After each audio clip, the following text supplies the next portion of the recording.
In his book, Joseph Anton, A Memoir, Salman Rushdie says, when a book leaves its author's desk, it changes. Even before anyone has read it, before eyes other than its creators have looked upon a single phrase, it is irretrievably altered. It has become a book that can be read, that no longer belongs to its maker. It has acquired, in a sense, free will. It will make its journey through the world, and there is no longer anything the author can do about it. Even he, as he looks at its sentences, reads them differently now that they can be read by others. They look like different sentences. The book, Rushdie says, has gone out into the world, and the world has remade it. The journey through the world to which Rushdie refers here really sheds light on the symbiotic relationship shared among writing, literature, and publishing. It is such an important relationship because all three components play such an integral role in the experience of readers, writers, and publishers. So today, that is the heart of why we're having this conversation on writing, literature, and publishing, and how to make your dreams a reality with Mr. Scott Fraser, president and publisher of Dundurn Press based in Toronto, Canada. He was born in Ottawa and grew up in the suburbs of Toronto. Prior to his career in publishing, he served as an officer in the Canadian Armed Forces and as a peacekeeper in Sudan. He retired from the military with the rank of captain, so I really should be referring to him today as Captain Fraser. He's a graduate of the University of Toronto, and over the past 3 years has been the president of Dundurn Press Limited, one of the largest Canadian-owned book publishers. Thank you so much, Scott, for being willing to have this conversation with us today. It is great to be able to share this space with you. Dr. Spencer, it's a blessing to be here. I'm really thrilled to be here participating in this conversation and sharing a little bit about what I know. And it's been a long, long time since anyone called me Captain Fraser, so it's probably best if we just stick with Scott. Stick with Scott. I got you. So I want to hold on a bit to Rushdie's use of the word journey and start the conversation at the beginning, your journey. We have two pictures here, and I'm going to ask that we put up the first picture. I know you had an Uncle Hugh, otherwise known as Hugh Fraser, who was born in Jamaica and who back in the 70s was a Canadian track athlete, specializes in the 200 and the 4x100. And so you're kind of hoping to find some points of ancestral connection between him and Shelley and Fraser to kind of make a claim there. That would be pretty neat. Right. Yes, go ahead. This photograph here, do you want me to tell you who this dapper couple is? Please. So the gentleman is my grandfather, right. Cecil Allen Fraser, who he sadly passed in 1994. But next to him is his wife and my grandmother, Isilda Rose Fraser, who give thanks she's 97 years old and still going strong. Wow. They were a really impressive couple, and Cecil went through a lot. He left Jamaica as a young man in the 50s, and according to the family oral history, he was able to do that by using his father's British Empire war pension. And so he was able to scrape together enough money to move to go to Canada for school. He attended Queen's University in Kingston, ironically in Kingston, Ontario, Canada, from Kingston, Jamaica to Kingston, Canada. And the thing that stands out to me about this photograph is that he was such he was so conscious of his appearance and the way he presented himself to the world. This three-piece suit that he's wearing, that was his uniform. He would never leave the house without wearing smartly dressed like that in a three-piece. Right. Now you can get it. It's a little easier to do in Canada where the climate is cold, but this is how he by the time he was leaving the breakfast table, this is what he was looking like. And he worked really hard and probably too hard. But one thing that I think what I would describe as his legacy is that he stressed the emancipatory power of education, and reading and writing is so fundamental to our ability to tackle any subjects that we're interested in. So we grew up, thanks to him, we grew up in households that were full of books. And I still have some of his old books from when he was a young person in Jamaica. Wow. Okay, so you've told us now about your background, really, as it's connected certainly to the legacy of this Caribbean ancestry that you have there. Speak a little more for me on the influence of all of that for you. You know, just plugging from what you just said a while ago about reading and writing and how important it was in the family. Speak to us on that, and what kind of influences do you think led to where you are today in publishing, though we'll come to that in a minute. Go ahead. Yeah, no, well, I mean, like I said, when we grow up in a household where education was almost like there's no option. That if you're a Fraser kid, the expectation was that you're going to go to college or university, you're going to do something, make something of the opportunity that you've been given. And we were reminded all the time about, you know, I think this is sort of a parental trick all over the world, but parents like to say to their children how much harder it was back in their day. And so we were really pushed sometimes severely towards higher education. And of course, being rebellious kids, sometimes that backfired sometimes on my father, who was an educator, because I really, to be honest, I was not a very good student. Right up until the very end of secondary school, I was really struggling, and certainly not for any lack of interest or intelligence. It was really, you know, I have to say it was, especially in the humanities, the material wasn't for me. It was certainly not designed with kids like us in mind. So as much as Canada is the only home I've ever had, I grew up kind of feeling somewhat estranged from it. There was something missing in the relationship, and maybe there'll probably be more to say on that in a yes, moment. definitely, because will talk about representation a little later on in our conversation. I would love to know, and especially because you've given that background, and we have so many individuals who can make the statement that, boy, I wasn't too hot in school, that's a common statement nowadays, seriously, and people are, trying to navigate and to demonstrate that really there is a gifting and talent within us that sometimes is probably limited or restricted based on what we have to do in school. And I'm interested in that. How did publishing come into the picture for you with that kind of experience? What led you into publishing at the point that you went into it? Well, I have to take a step back because a lot of people in Canada, when they go into a career in publishing, it's sort of the first thing that they do right after university. Maybe they'll do a postgraduate program somewhere along the line, but typically it's like, you go from student life into the publishing industry. That's not how I got involved, because I had this whole other previous life really in the military.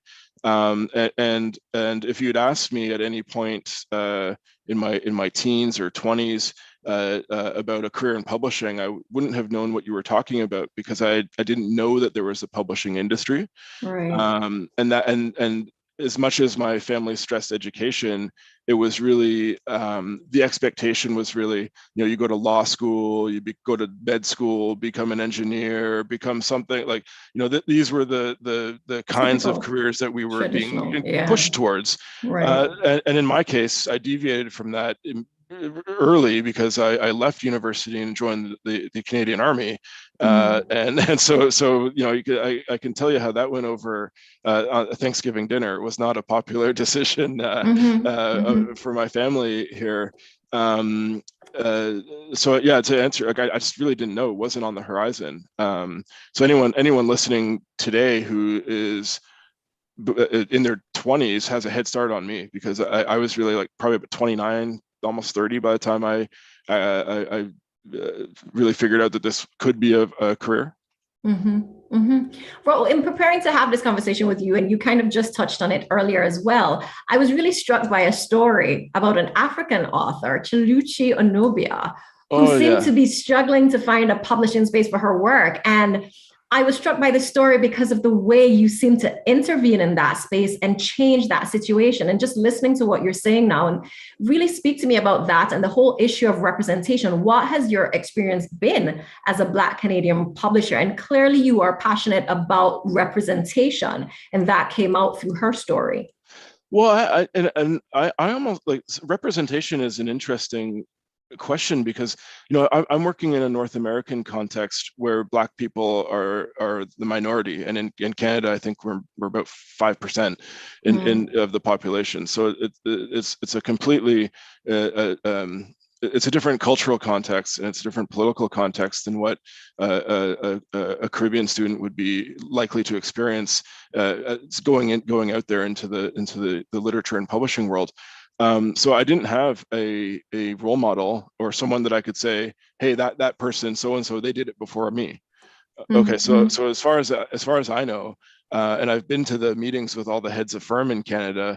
I think I'm the only one in the entire country. Now, that's not true. I know I'm aware of two startups, but they're all relatively new businesses in Canada. So it's changing, but I didn't have anyone. There's no one sort of marking that path for me, other than the fact that I've always known, because of who my family became, is that if they could do it, I could do it. Right? My grandfather faced circumstances and challenges far more difficult than anything I would face today in terms of the racial discrimination. People are a lot more polite about their racism nowadays. They won't necessarily, although that's not always true. We've actually received some hate mail this week from people who were upset that we were trying to commission a Black artist to design a cover for us, and they didn't like that because it's affirmative action, or hey, that's reverse discrimination. And the wild thing is that this task represents probably less than 1% of our overall design work for the year, but that 1% was enough to drive people to send us really nasty, some really horrible images. So I would say it's pretty. It can be intense, and it can be very lonely. But I know that there's a lot of talented people coming up behind me. So one of the things that I want to do with the rest of my career and time in publishing is to not pull the ladder up behind me, but to hold it so others can climb, because it has been tough, and it can be quite isolating when that's up. Yes. As you said that, I remember reading something. I think it was an article in which you were being quoted, actually. But you seem to have a heart for representing authors, for ensuring that you meet the author where the author is. You offer the author what the author wants, and I think that's so important. And I'm going to go into why, because in the department, what we've been used to is having several conversations with authors about the craft and process of writing, their influences, their reason for writing. And publishing always comes up as part of the conversation. And I'm going to be honest with you, Scott, it comes up as the not so good parts of the conversation, where many people tend to associate publishing houses with words like, no, we're not interested, or with demands that writers change things up or sell their content differently. And just listening to the backlash you would have received for that representation that you were just speaking about a while ago, the experience seems to be so characterized by a sense of negativity and pushback. Could you talk a bit about what makes access, in your mind, to publishing so difficult for writers, and how do you think writers can make this relationship a less difficult one to navigate for themselves? Well, there was two parts there that I wanted to kind of dissect. So publishers, especially traditional publishers like myself, there's a culture of gatekeeping. And frankly, our job is to be sort of quality assurance professionals. I mean, I say no to far more people than I say yes to. And part of that is because of the volume of submissions that we get. There's no way that we could publish everyone who wants to be published by us. But we're also making decisions about what we think is important, is culturally relevant, is likely to sell. because we have to remember that it's a business. There is a tendency, in certainly in my experience, working with smaller presses, where it's almost like we don't want to get our hands dirty doing the dirty, like the dirty commerce of books. Someone has to do it, and that's how we, you could say whatever you want about global capitalism, but those of us who are addicted to food, clothing, and shelter have to find a way to satisfy those. And if you work in publishing, it's going to be tough. So you have to be tough in response. Now, I'm sorry, I forgot the second part. That I wanted to say something specific to what I think writers and publishers can do, how they can navigate that better for themselves. How they can navigate that. So I'm gonna tailor my answer to what I see as a possibility in the Caribbean, and that is that you can take you can take a quantum leap over what the development of the path of development that the North American industry took, because the North American industry, for reasons good and bad, have made a lot of mistakes in terms of how the industry has been, the norms that have built up. And I think in a market like the Caribbean region, in my view, which is ready to explode in terms of publishing potential, can skip a lot of those mistakes. Things like returns that where retailers can basically buy a book on consignment, and if it doesn't sell, they ship it back to the publisher, and it's the publisher and the authors who end up picking up the bill for that. Right. You all don't have to go down that path, because because it's such a nascent industry. There's some people doing some good work, but there's not this kind of ossified, this is how we do it. And for someone like me, who's a kind of an outsider to publishing, I've come from it from a completely different background.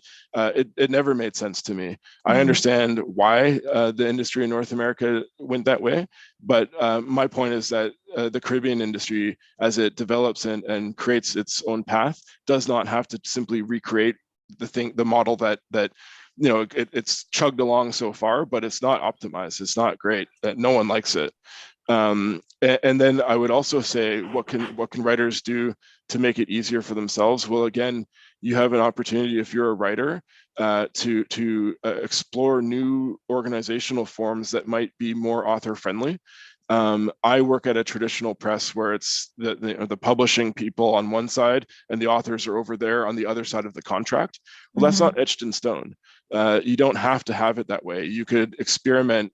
And again, I think the Caribbean region is just perfectly suited to do this kind of experimentation. You could experiment with author editor cooperatives, where the authors are driving the train, perhaps, or maybe it's the editors who are driving the train. But you're building this institution together for some purpose. All I'm saying is that if you can imagine it, you can do it. There's nothing. There's really you can learn a lot about what not to do by talking to North American publishers like myself, because if we were able to design a book industry from scratch, there's no way that we would do it the way that we're doing it now.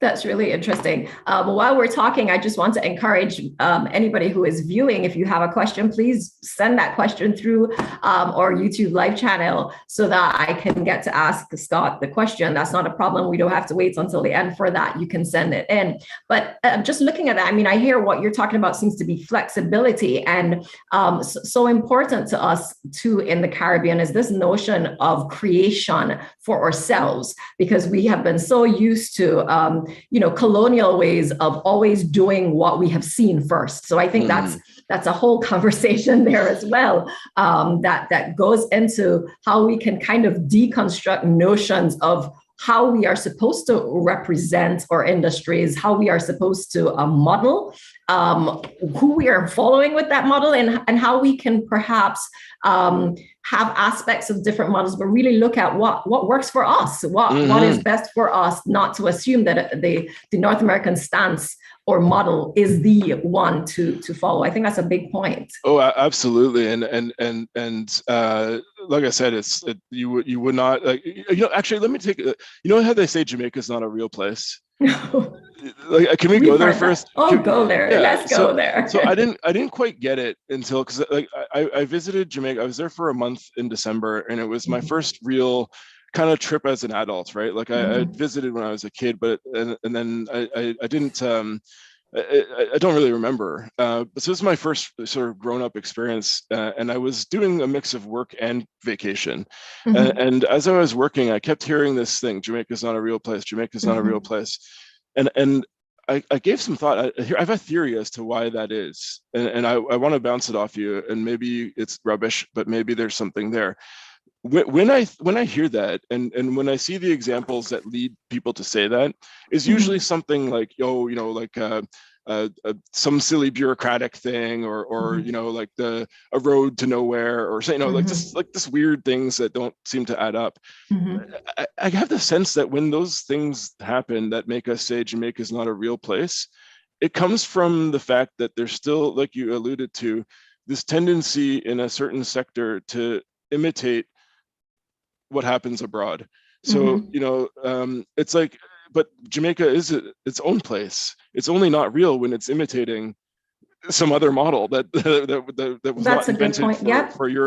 for Jamaican convenience, or That's a for good Jamaican point. context. So I don't know. That was just an Yeah, and idle I thought think that I think that's powerful. I think that's powerful because we have our young people right now, and I can speak to it, as an educator as well. Our young people right now tend to always be looking outside of Jamaica.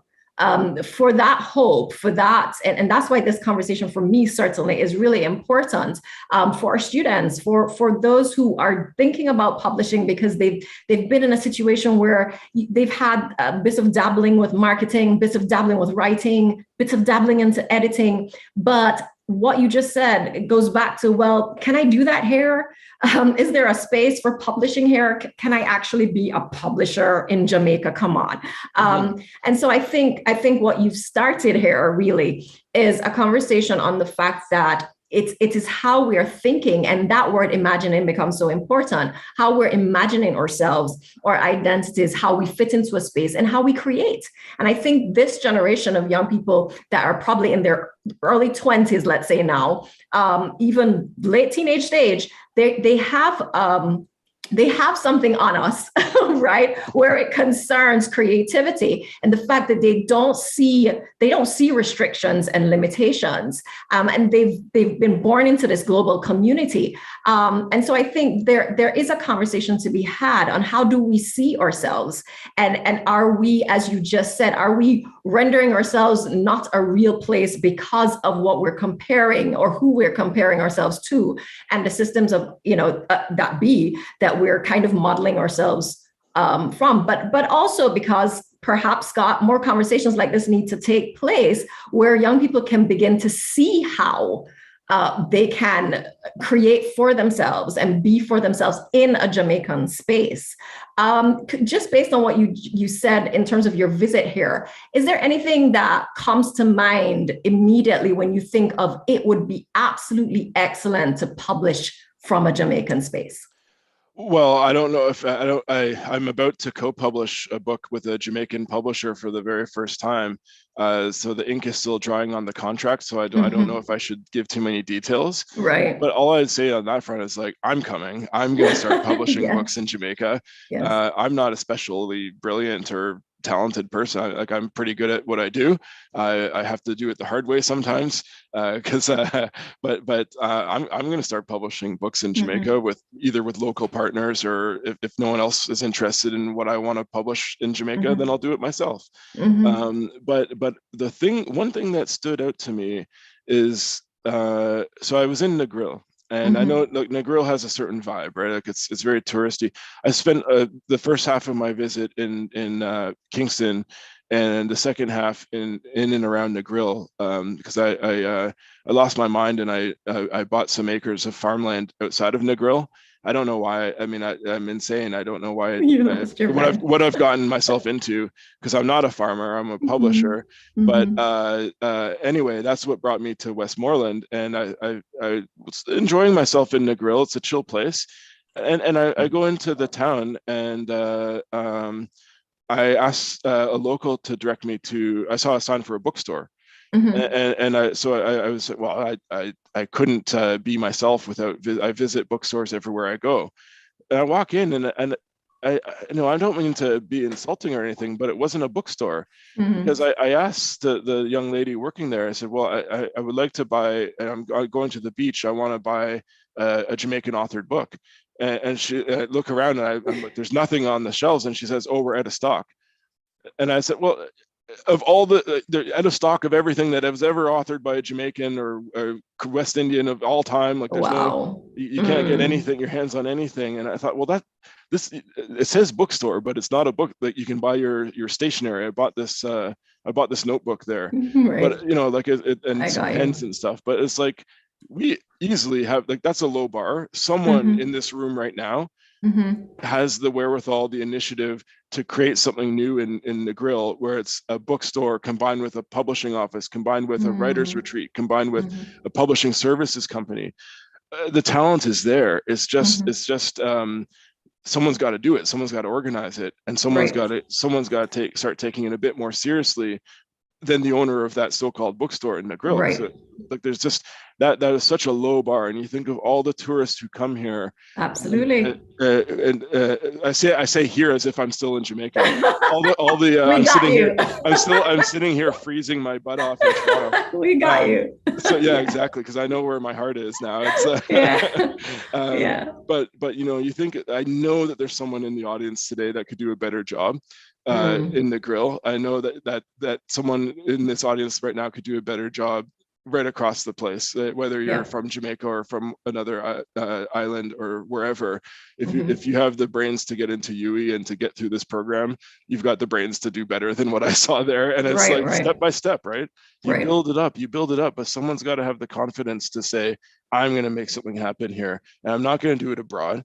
Because, by the way, It, anyone in this room who comes to Canada and goes through the you know the they probably have to do a post grad certificate or something, spend a few $1,000s Canadian getting a publishing certificate, just so that you can do an internship, just so you can get a low paid assistant level position somewhere. Like, you're not going to make it. You'll starve before you make it in mm, Toronto if you don't have that, unless you come from a rich family, right? mm-hmm, So mm-hmm. better to do it there, because you actually know the culture, you know the place, you know, it's your place. I mean, I would not recommend anyone, unless you're planning on coming for the long haul, and like, Yeah. unless you're coming, because like, it's not like when my grandfather left and you could just walk down the street and get a job, right? Like, that world is over.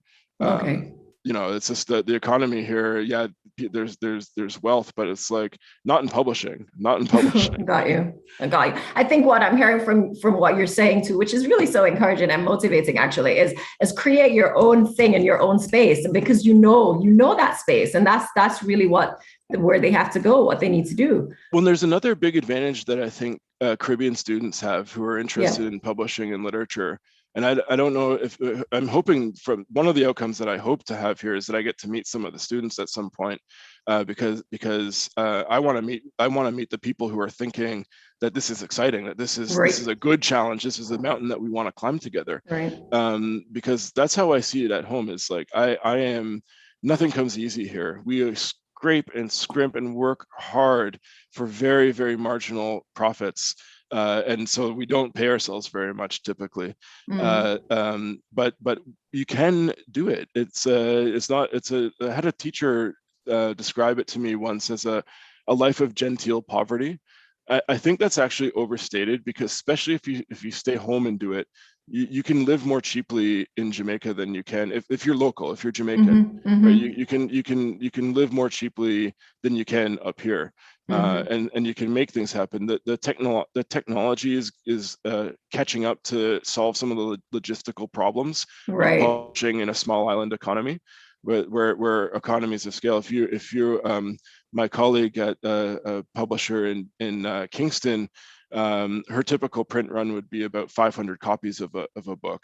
Mine is usually maybe 2,000, 3,000.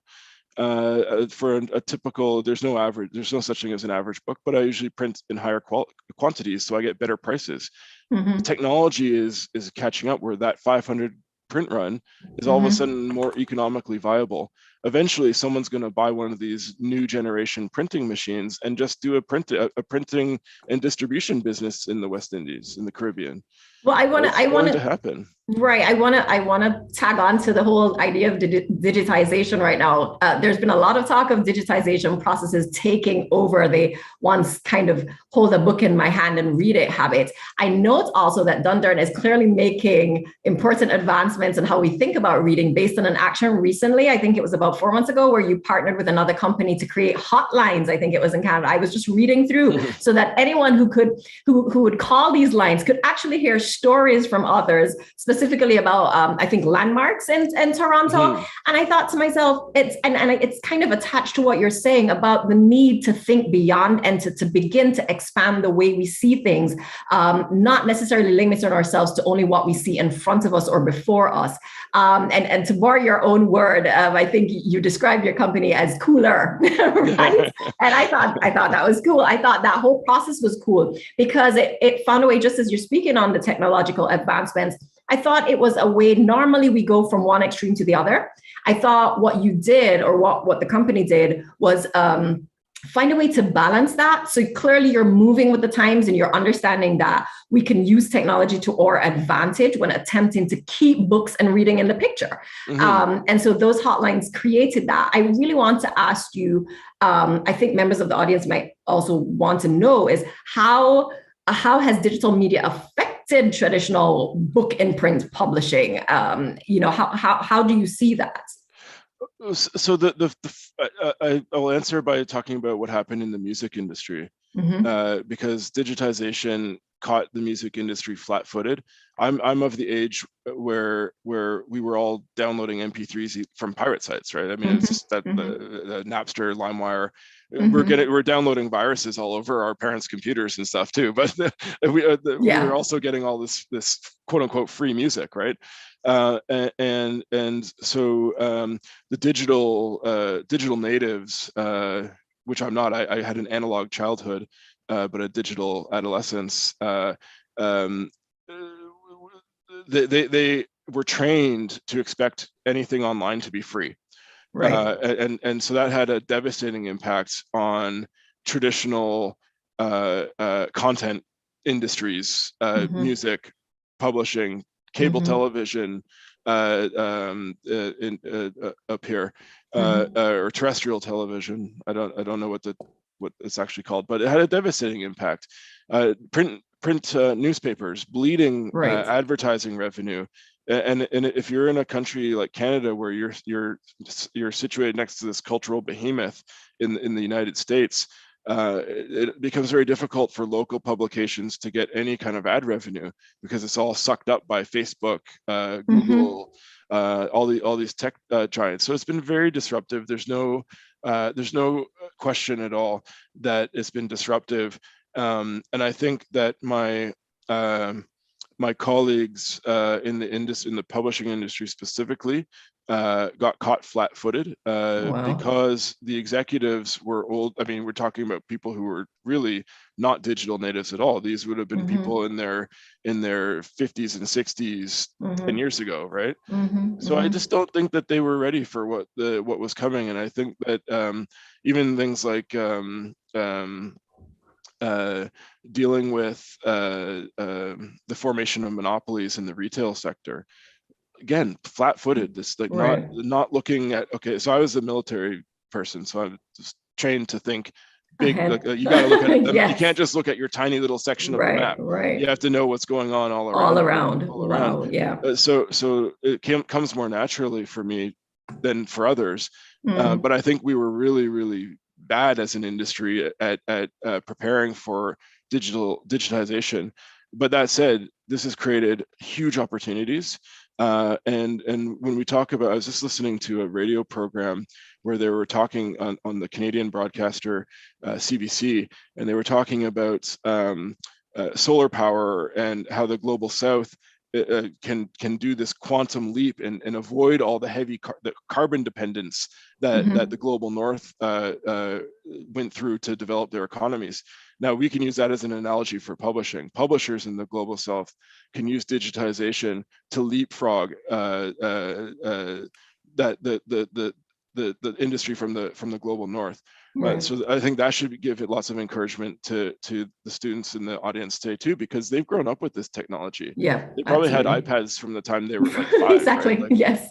And right. had, you know, so it's just everything makes it's commonplace for them. Yeah. They can really navigate that space in a way that I'll never be able to. But I at least I didn't have, my advantage is that I like technology and I work with technologists on my board of directors. And so I don't describe myself as a publishing technologist or a publishing futurist at all. I know, like, someone, I think that in the poster, one of the Instagram things, it said I'm a reinventor, and I think, like, I don't know if I was going right there. I was going right there. You preempted me. That's flattering. I don't anyway. You have, well, I want to enter right into that. Really, that whole idea of reinvention, because maybe you're not hearing yourself speak either, because what you really are doing is creating a space of reinvention for other people as well, just based on your thought processes. And I love the analogy a while ago because of your background. And I say to students all the time, actually, that never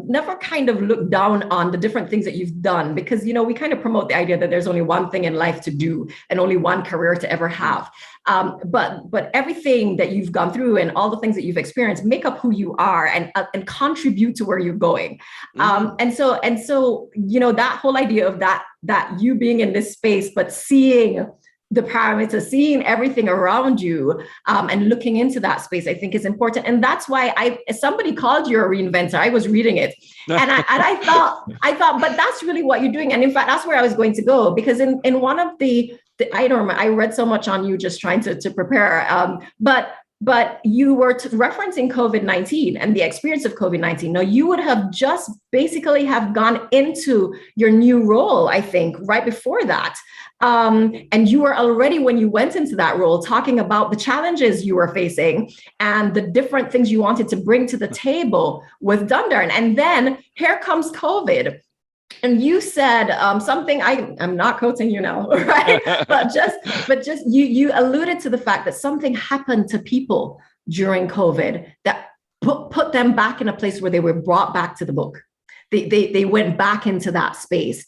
And you seem to use that as a point of motivation. Can you say anything on that? I don't remember I don't writing, it's not ringing a bell, but it sounds like something I would say. You put it better than I would, but I think okay, I'll tell you what happened really. So I took over, we took over Dundurn, we being the group of investors I work with, in my management team. We took over in January of 2019. And the company was just a mess, because it's a succession. It was a very messy succession. I'll leave it there. And so we had our hands full with every problem that a business could have. We had, and it was in that first year. I think I maybe set a Canadian record for money burnt on publishing activities. I mean, I burned through a lot of cash, and I'm just I have to be ever grateful to my investors who bailed out the company within 2 months of me taking over. They were very patient, understanding that we got ourselves into a situation that none of us were anticipating it being this challenging. We got, just as we started to get to the point, a year in, where we think, okay, I'm more confident in what I'm doing. I think I'm going to be better. I think I'm going to be okay. We're starting to get gelled together as a team. Things are starting to normalize in the market. Boom, COVID-19 wipeout. But I think during the again, you say you can't. I can't take the military out of my background. I went to work emergency contingency planning and we survived. It was not always obvious that we were going to, but Mm-hmm. once we got out of that real emergency period, which I'd say is like Canada had its first lockdown in, I want to say, April of 2020. And once we Mm-hmm. got over the initial shock of that, because all of our customers were Yes. suddenly closed, and Yes. all of the Mm-hmm. libraries are suddenly closed, and all Mm-hmm. the, like every place where we can possibly sell books other than ebooks were Mm-hmm. gone. So what do you do? We made some really hard decisions around that time, and we shut down the press. We laid off a lot of staff. It was hard to Mm-hmm. do. We promised them that we would recall them as soon as we possibly could. And I was glad that we were able to bring everyone back eventually, but we shut down for about 3 or 4 months. And in that time, I kept a kind of a skeleton crew around, mainly some senior people to help do some project planning, some big changes that we just, it's the kind of thing where it's like, if you're renovating your home and you have to go down to the studs or down to the the brick and beam, you might as well do it all, right? Like get the electrician in, get the plumber in, do it all, do it everything, because it's expensive to open up those walls. Well, we Yeah. opened up the walls of Dundurn metaphorically, and we got a lot of big project work done during that time, so it wasn't wasted. And while my managers were doing that, I was able to just sit and think a lot, and think about what are we going to do to not just survive this, but then to come back phoenix like out of the ashes. So we had a terrific end to our last fiscal year. And you mentioned Chiluchi, Yes. my dear friend from Lagos, Nigeria, and a Dundurn author, hopefully for a long time. She was nominated for Canada, or she was shortlisted for Canada's most prestigious literary award, the Giller Prize, and it was a first in company history. The last time Dundurn, there's one other book that could be a candidate, and I have to shout him out because he's from Barbados, is Austin Mm-hmm. Clarke, Mm. who the great late Austin Clarke, who Yeah. published a book that with a company called Thomas Allen, but Dundurn purchased Thomas Allen, as like we acquired the business. Mm-hmm. So I don't count Austin as a Dundurn. He's on our list now because we bought their backlist. Mm-hmm. But Chiluchi was really the first. And it's actually the 20th anniversary of Austin Clarke's The Polished Hoe, which Okay. won Canada's Yeah. Giller Prize. And Okay.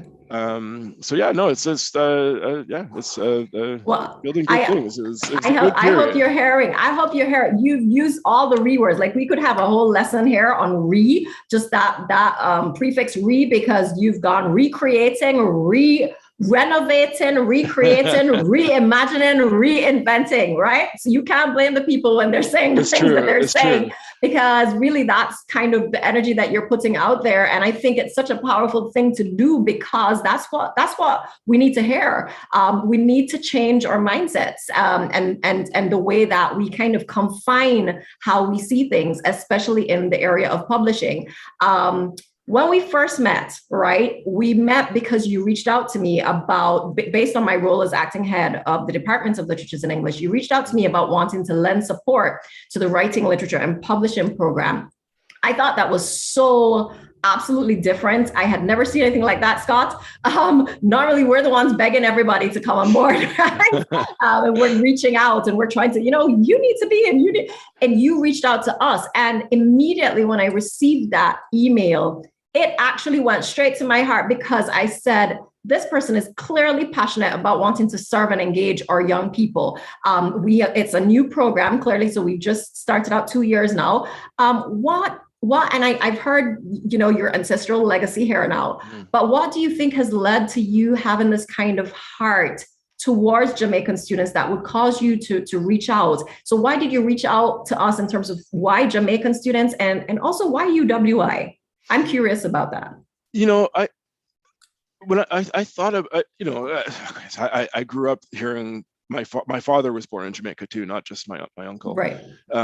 They were migrated as boys, but growing up, Jamaica was a central part of our identity, but not in the not in the space of literature and literacy and reading. Mm. And I'll Got tell it. you why. And it's because there were no Jamaican children's books that where we lived. Yeah. When I said I lived in the suburbs of Toronto, I guarantee you, if there's someone in the audience here has a cousin or an aunt or an uncle in Ajax, Ontario, in Yeah. Pickering, Ontario, in Toronto, Ontario, in Scarborough, Ontario, in Whitby, Ontario. That wasn't the case. So I grew up in those eastern suburbs, but when I was there, it was not like that. The diaspora had not reached that region at that time. Mm-hmm. So culturally, it was a very isolating place. It was a hard place to retain any sense of Jamaicanness, Mm-hmm. and I feel deprived in that in a lot of Mm-hmm. ways. I Okay. feel like the fact that everyone listening today understands me more easily than I can understand the average Jamaican, I feel like I've lost something. And Okay. so I am on a bit of a personal mission That's interesting. to plug myself back into that world. Mm-hmm. Mm-hmm. Um, I learned last summer, I mentioned my grandmother who's 97. Mm-hmm. And so when you have a grandparent that age, it becomes urgent to try to get as much of the oral history as you can before Yes. it's too Yes. late. I understand that. Yeah. And so I interviewed her, and I interviewed my father last summer, and it kind of my grandmother said something that planted the idea. This may have actually been 2 years ago. COVID is such a strange timeline. Yes. Yes. But Yes. whether it was last year or 2 years ago, my grandmother told me that they never intended to stay in Canada, that it was always Oh. their dream to go back to get the degrees and go back to Jamaica. Wow. That's And interesting. events overtook them. My grandmother became pregnant with her third child, my uncle Chris, Mm-hmm. and the decision was taken that we're staying here and we're going to try to make it work here. Mm-hmm. Um, and I think that decision had a lot of consequences for the family. It had consequences for my grandfather, who I think the struggles that he went through contributed to him dying young. I have no doubt in my mind. Okay. Because Canada is not a paradise either. It certainly wasn't then, and it's not now, Mm-hmm. for Black people in particular. Um, um, so it's a very deeply personal thing, and Right. I I understand kind of that. feel like I want to complete my grandfather's mission, Wow. but I also don't want I want the version of me who's growing up in those suburbs. Now it's a little bit easier because you can hear patois on the street. You can Yeah. like it's I can very imagine. everyone in the Toronto area speaks a little Jamaican now. Mm-hmm. So that's the impact that the last 20 years of the You've had diaspora it. really Yeah. consolidating Yeah. its presence has had. But there were no books for me when I was a kid. Mm-hmm. If we got Black authored books, they were typically from the U.S. So I learned a Mm-hmm. lot about slavery in the U.S. and Jim Crow and Martin Luther King Jr.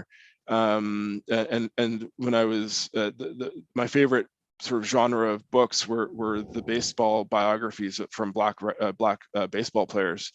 And I remember going to baseball games in the 90s, and there was actually a Jamaican born player on my favorite team.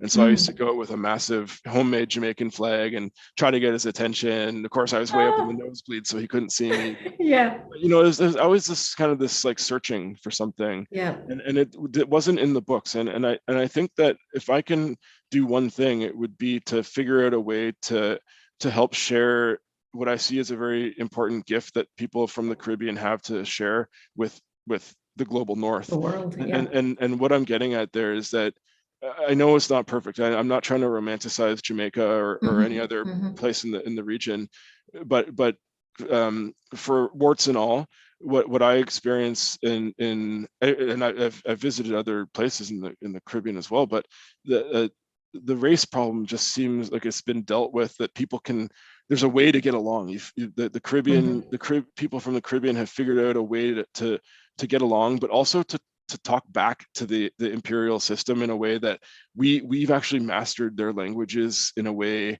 that we can speak back, and we can see things that I don't even think they can see. Like that it's really hard to be self critical, right?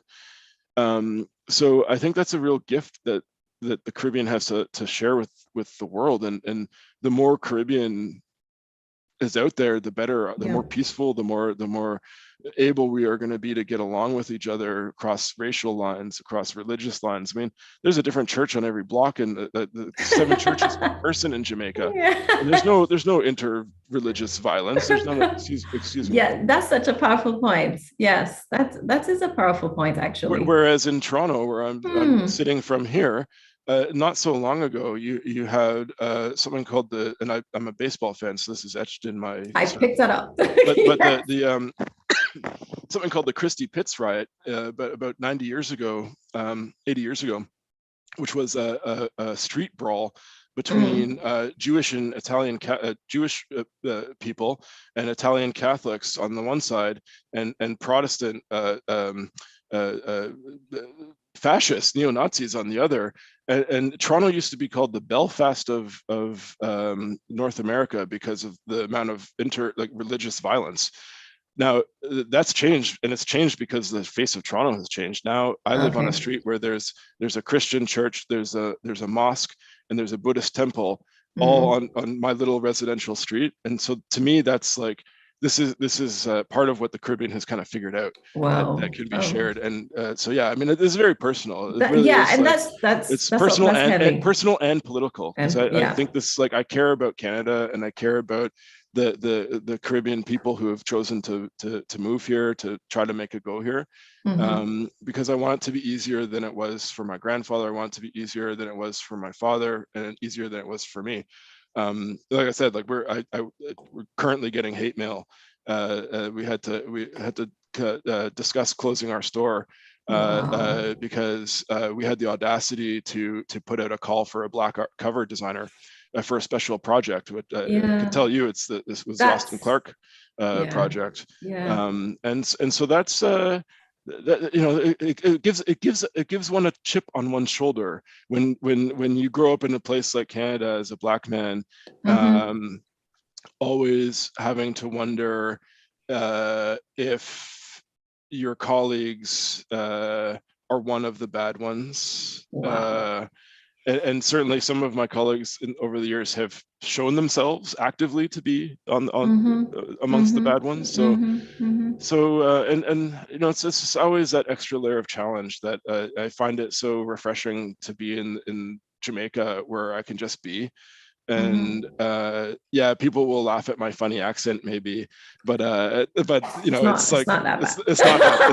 It's fine. Yeah, it's like there's a love and respect that is just kind of like awesome. Drilled in, and so it's just more comfortable to be. It's a more comfortable place to be sometimes. I think the power of those words, Scott, will come out more even after we finish this, just in terms of just resonating, because that is speaking about a sense of being and a sense of feeling freedom in that place of being. And that's huge. And that's considering the Caribbean space as a space that is enabling that freedom and creating the opportunity for that freedom. And that freedom can come through the publishing, it can come through the landscape, it comes in myriad forms in different ways. And I think your entire conversation has really been motivating, just listening to the idea of how we have things we don't even know about. we have a whole set of gifts that we've not really acknowledged. All I saw in Jamaica was opportunity and talent.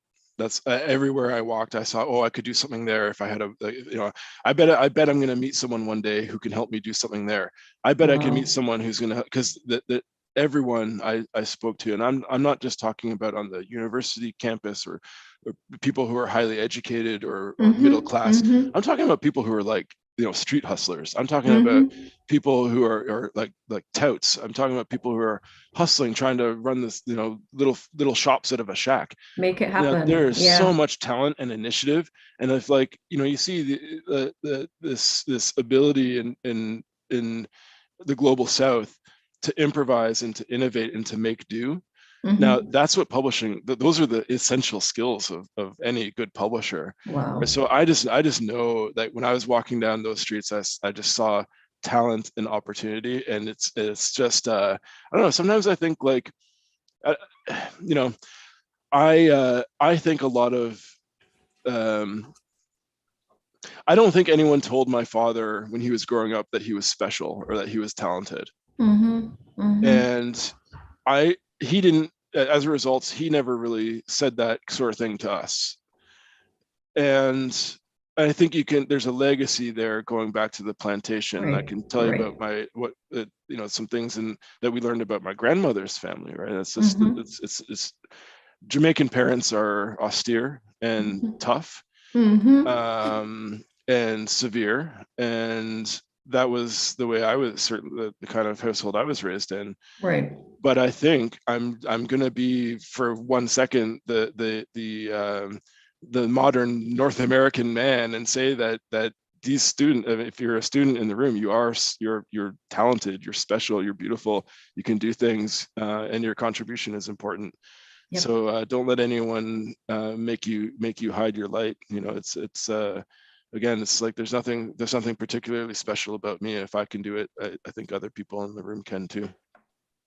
Well, you've gone where I was going to go. I was going to ask you that just to speak to them, and just to. It's not just students. For me, I think also, as you said, it's that person who has not yet perhaps accessed tertiary level education, who is not, who is perhaps always reading, but not necessarily a book in print, Mm-hmm. and because that's not how they grew up, and it doesn't exclude them from the conversation. I'm thinking of people who just have a natural flair for literature, for things literature, the way that you look at comic strips, the way that you respond to a newspaper, visual, a picture, but you respond to it a particular way, and you find yourself drawn to needing to shape up what somebody has said, or you're summarizing what somebody has said, and you find yourself always doing that, giving the point of a story in a heartfelt way where people are connected to that.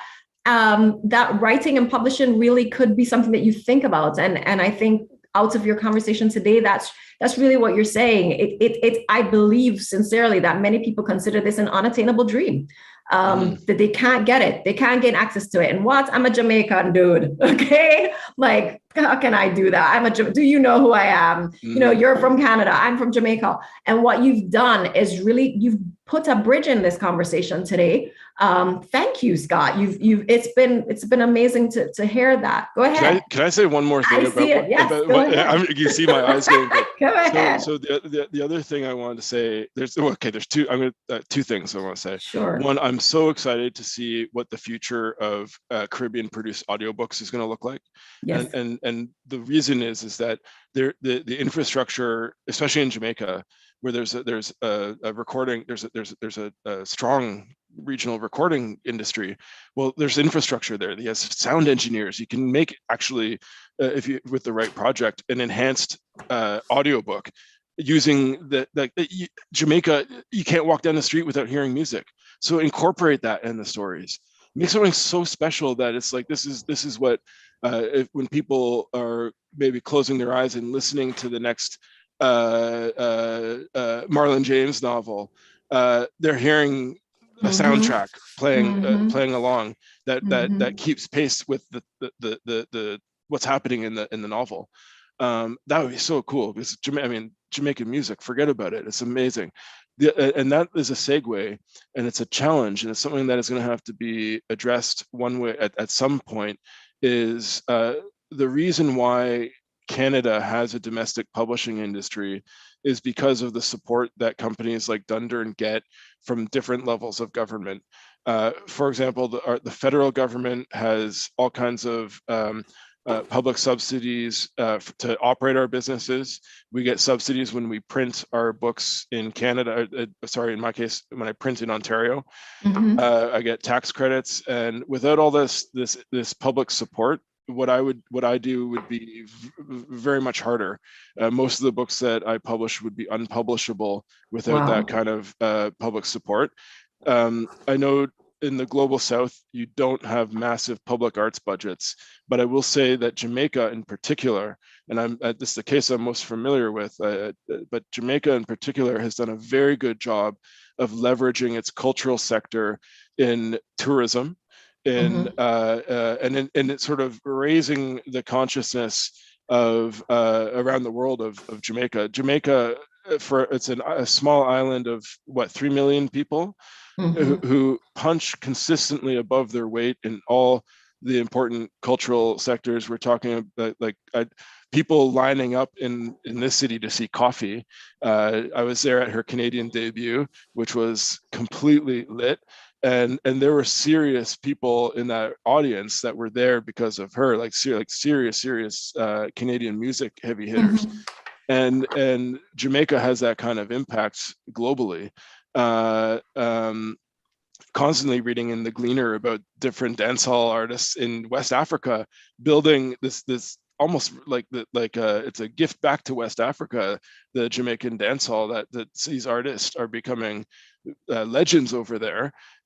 So the music side, there's a bit of a kind of an infrastructure and a deliberate attention to promoting the music side as part of a national cultural strategy, but the complete lack of support on the for the written word for poetry is actually just a lost opportunity. And you see there are people doing things like Justine down in St. Elizabeth doing Calabash, and I was very sad that I was going to come this May, but it's been canceled again.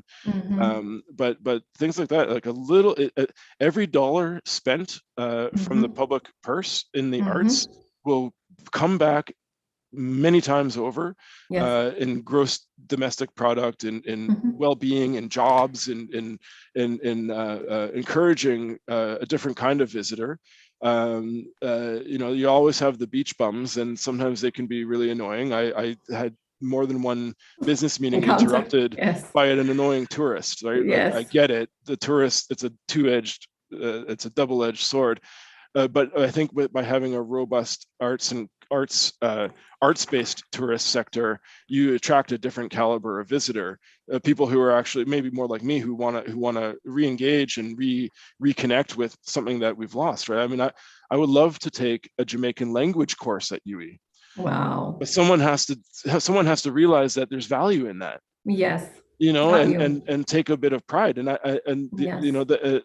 anyway, I feel like we're gonna tap into that, because thank you for saying all of that. You said a whole lot of very important things today, Scott, and even just your last point, because we're looking right now at UE, we're looking at short certificate courses because of public desire for things like just what you said. I don't need a whole 3-year degree necessarily, but I would like to experience this and gain certification in it as well. And so that's definitely for a different conversation, but I'm glad you plugged it, because I think what you're doing is demonstrating the ways in which there's so many connecting dots here as we discuss this. And I'm so glad that you plugged that whole idea that the country also needs to invest more in the literary arts. I know JCDC does a lot, trying to, through a competition process, and we have the Calabash, we have various literary events, but again, public support for that is very scant, usually depending on the same set of people over and over, and so hard to convince somebody to sponsor an event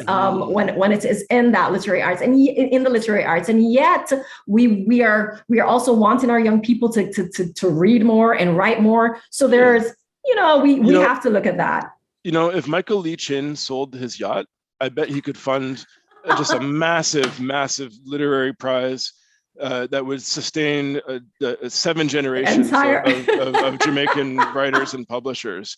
We make political choices, right? It's a big statement. Yeah. Yeah. No, and I don't want to have a go at him in particular. No, I understand the heart. But I would say, like in Canada, for example, Scotiabank is a very strong partner in the publishing ecosystem. Well, Scotiabank is active in the Caribbean. There's absolutely, and we know historically why that is. I sorry to bring it up, but it's true that it was Nova Scotian financiers who were playing essential roles in the slave trade and all kinds of things.